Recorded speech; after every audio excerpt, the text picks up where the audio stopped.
नमस्कार।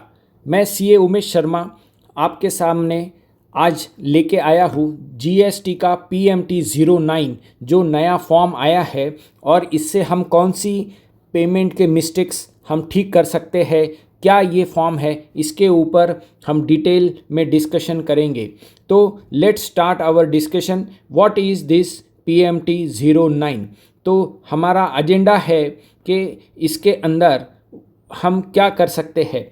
तो section 77 of CGST act ये एक बेस हमको मिलता है कि ये क्यों आया। फिर rule 41 of GST refund rules. Then एक केरला हाईकोर्ट का जजमेंट आया था जो मोस्ट इम्पॉर्टेंट जजमेंट था 12 नवंबर 2018 को। फिर उसके बाद में 21 अप्रैल 2020 को ये नया रूल आया है, रूल 8713। इसकी हम पढ़ाई करेंगे। देन व्हाट इज़ पीएमटी 09, जिसके थ्रू हम आगे डिस्कस कर रहे हैं कि कौन से मिस्टेक्स हम ठीक कर सकते हैं, कैसे इसको फाइल करें, और जीएसटी पीएमटी 09 में हम क्या नहीं कर सकते हैं, और आखिर में कंक्लूजन। तो ये है हमारा एजेंडा। तो फटाफट शुरू करते हैं हम कि क्या है सेक्शन 77। सेक्शन 77 ये है tax wrongly collected and paid to central government and state government. और इसके अंदर दो पार्ट है। पहला पार्ट ये है a registered person who has paid central tax और स्टेट टैक्स और as case may be the central tax or union territory tax on the transaction considered by him as an intrastate supply, but which is subsequently held to be interstate supply shall be refunded the amount of tax so paid in such manner and subject to such condition as may be। यानी इसमें CGST SGST अगर पे कर देते थे और बाद में ये इंटरस्टेट ट्रांजैक्शन हो जाती थी तो यहाँ पर ये सेक्शन रिस्ट्रिक्ट करता है कि रिफंड ही हम देंगे। सीजीएसटी एसजीएसटी अगर पे हो जाता है जहाँ पर आईजीएसटी पे करना चाहिए था। फिर सबसेक्शन 2 क्या बोलता है? सबसेक्शन 2 ये है the registered person who has paid IGST on the transaction considered by him to be interstate supply but which is subsequently held to be intrastate. यानी आईजीएसटी पे कर दिया पर पे करना चाहिए था CGST SGST. shall not be required to pay any interest on the amount of central tax and state tax or as the case may be the central tax and unitary tax payable। यानी गलती से अगर IGST पे कर दिया है, CGST SGST पे करना चाहिए था तो इंटरेस्ट नहीं लगेगा। तो यही एक रास्ता था कि जहाँ पर पहले हमको रिफंड ही लेना पड़ता था और इंटरेस्ट नहीं लगेगा अगर हमने टैक्सेस भर दिए, पर बहुत रिस्ट्रिक्टिव था।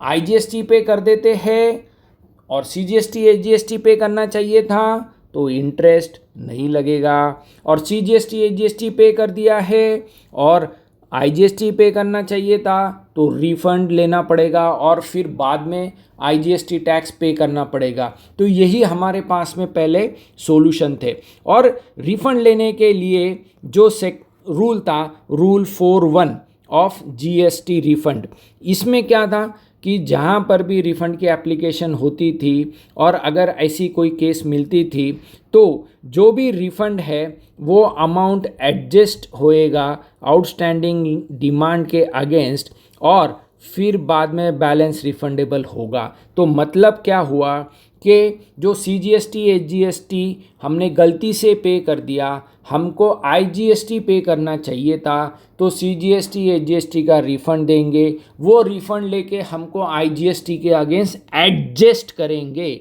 तो ये सेक्शन पूरा एडजस्टमेंट वाला था और ये रूल भी पूरा एडजस्टमेंट वाला था, जो कि मोस्ट इम्पॉर्टेंट है हमको ये ध्यान में रखने के लिए कि पहले अगर गलती से टैक्स पे होते थे तो रिफ़ंड ही लेना पड़ता था और ये रिफ़ंड वो ऑफिसर एडजस्ट कर सकता था अगेंस्ट द लायबिलिटी, यानी असेसी के पास में कोई राइट्स नहीं थे।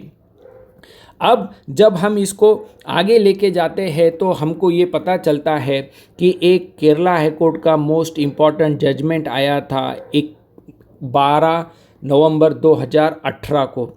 यहाँ पर केरला हाई कोर्ट ने अड़तिया एंड अंबाडी ट्रेडर्स के केस में ये दिया था एक बड़ा रिलीफ। वो ये दिया था कि टैक्स पेयर्स को rule section 77 read with rule 41 of GST refund, इसके तहत जो भी अकाउंट वन हेड से दूसरे हेड में ट्रांसफ़र करना है अमाउंट, वो अलाउ करना चाहिए, असेसी को तकलीफ़ नहीं होने चाहिए। तो यहाँ पर केरला हाई कोर्ट ने हमको बेनिफिट दिया था कि while noting that it seems no difficulty for the tax authorities to allows petitioner request and get the amount transferred from the head SGST to IGST. The court said that it is inequitable for the authorities to let the petitioner suffer.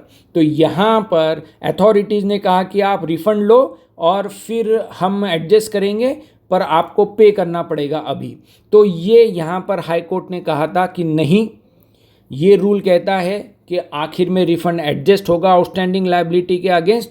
तो आप जो state tax गलती से पे हो गया है वो आईजीएसटी के अगेंस्ट एडजस्ट करो। तो यहाँ पर केरला हाई कोर्ट ने बहुत बड़ा रिलीफ टैक्स पेयर को दिया था कि आपको रॉन्ग पेमेंट हो गया है तो टेक्निकली डिपार्टमेंट विल एडजस्ट। पर ये मैकेनिज़्म था नहीं, डिपार्टमेंट सोच रही थी कि क्या करना चाहिए। तो फिर बाद में ये आया रूल 8713। तो 87 जो रूल है ये इंट्रोड्यूस हुआ था 28 जून 2019 को, और ये आते आते हो गया 21 अप्रैल 2020 को जब ये लागू हुआ। तो ये रूल 87.3 क्या है? रूल 87.3 है, अ रजिस्टर्ड पर्सन में on the common portal transfer any amount of tax, interest, penalty और फीस और any other amount available to the electronic cash ledger under the act to the electronic cash ledger of IGST, CGST, state GST, union territory or the cess in form PMT 09। यानी यहाँ पर अब मिला है chance assessee को कि जो भी अमाउंट पे हो गया है गलती से, तो इंटर हेड एडजस्टमेंट करना है तो वो अब कर सकता है। तो व्हाट इज़ PMT 09? PMT 09 ये चलन है जहां पर हम एडजस्ट कर सकते हैं। ये रॉन्ग पेमेंट ऑफ टैक्स में यूज़ हो सकता है। ये रजिस्टर्ड पर्सन को ही मिलेगा, कैश लेजर को ही ये इफ़ेक्ट करेगा, यहाँ पर क्रेडिट लेजर को ये इफ़ेक्ट नहीं करने वाला। तो बहुत इम्पॉर्टेंट है ये फॉर्म को यूज़ करना। तो यहाँ पर क्या हो सकता है, आईजीएसटी का पेमेंट है तो वो सीजीएसटी को हम डाल सकेंगे। अगर सीजीएसटी का पेमेंट गलती से हुआ है तो स्टेट को डाल सकेंगे, वहाँ से हम सेस को भी दे सकेंगे। या फिर यहाँ से कोई पेमेंट है जो हम इंटरेस्ट, फीस, पेनल्टीज़ अदर्स को भी दे सकते हैं माइनर हेड्स में। अगर माइनर हेड में पेमेंट कर दिया है तो वो हम यहाँ पर मेजर हेड को भी ट्रांसफ़र कर सकते हैं। तो इंटरनल ट्रांसफ़र भी यहाँ पर अलाउड है और यहाँ पर भी इंटरनल ट्रांसफ़र अलाउड है। तो जो भी अगर मिस्टेक्स है तो we can adjust between the heads. अब यहाँ पर एक एग्जांपल, 1000 रुपये का मेरा CGST और AGST का पेमेंट हो गया है और वो मुझे इंटरेस्ट में डालना था, तो अब मैं उसको इंटरेस्ट को भी ट्रांसफ़र कर सकता हूँ। या CGST पेमेंट कर दिया, अब मुझे IGST को ट्रांसफ़र करना है तो वो मैं यहाँ पर कर सकता हूँ। तो ये फॉर्म की जो एप्लीकेबिलिटी है ये 21 अप्रैल 2020 से आई है। सारे टैक्स पेयर इसको यूज़ कर सकते हैं और शिफ्ट कर सकते हैं इलेक्ट्रॉनिक कैश लेजर का बैलेंस। तो मोस्ट इम्पॉर्टेंट क्या है यहाँ पर स्टेप्स हमको जो फॉलो करनी है, पहले तो हम लॉगिन कर ले, फिर हम इलेक्ट्रॉनिक कैश लेजर में चल जाए। इलेक्ट्रॉनिक कैश लेजर के अंदर बैलेंस ट्रांसफ़र में जाना पड़ेगा, वहाँ पर कितना बैलेंस अवेलेबल ये दिखेगा।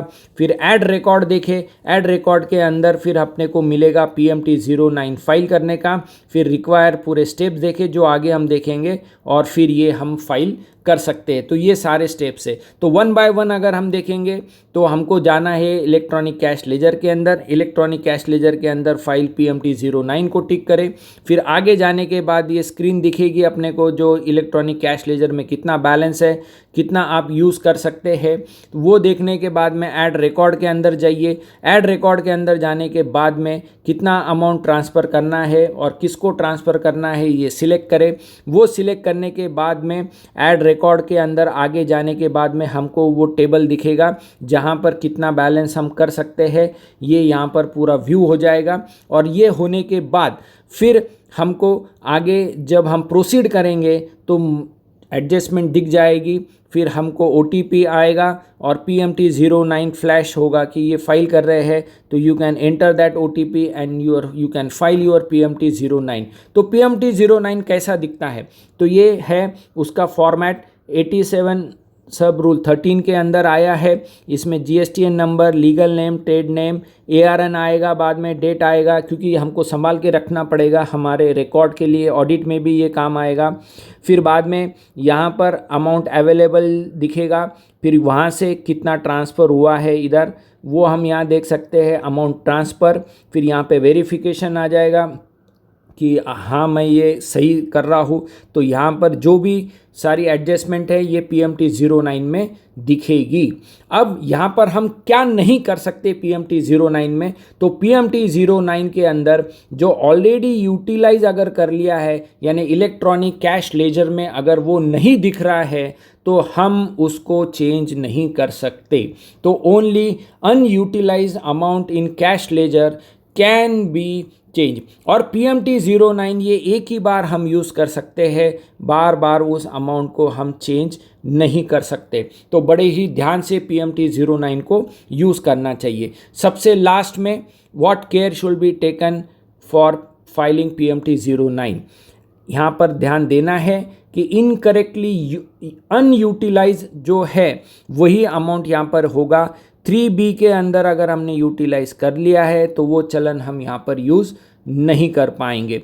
भले ही आपने बाद में DRC03 से भी पेमेंट किया है तो कैश लेजर के अंदर अगर वो दिखता है तो कैश लेजर भी आपको देखना पड़ेगा, पर DRC03 ये कैश लेजर को नहीं हिट करेगा तो वो रिस्क होगी। तो ध्यान से देखें कि 3B और DRC03 का इफ़ेक्ट यहाँ पर नहीं मिलेगा अगर यूटिलाइज कर लिया है तो।